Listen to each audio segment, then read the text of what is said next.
ntagifite amajyambere.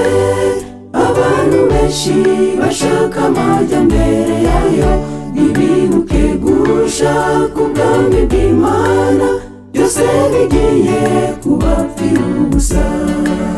Bashaka amajyambere, amajyambere y'icyubahiro, reka sinakubwira ibyahanuwe byose byarasohoye.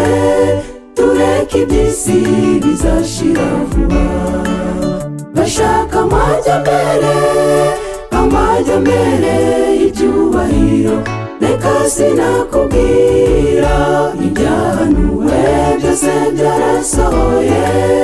Tureke iby'isi bizashira vuba.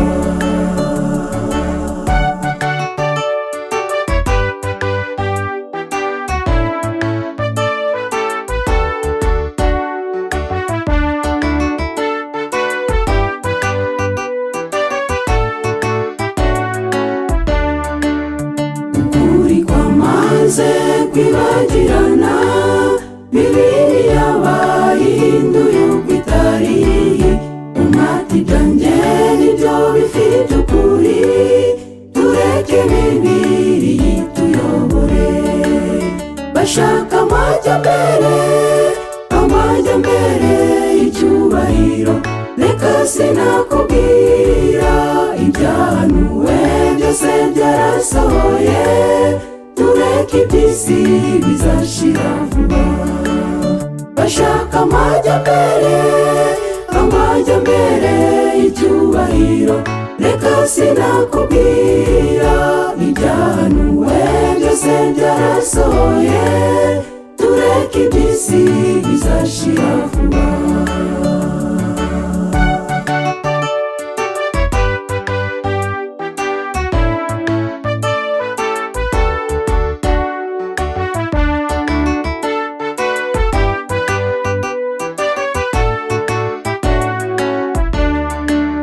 Dukundane nshuti, kwangana si byiza.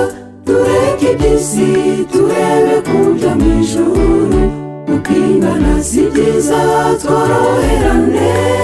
Gukorera Imana si uguhangana.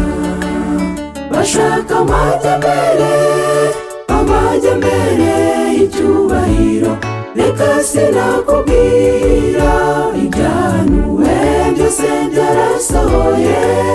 Tureke iby'isi bizashira vuba. Bashaka amajyambere, amajyambere y'icyubahiro, reka sinakubwira ibyahanuwe byose byarasohoye. Tureke iby'isi bizashira vuba.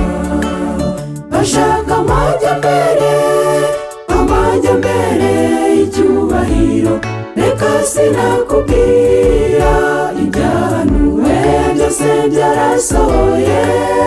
Tureke iby'isi bizashira vuba.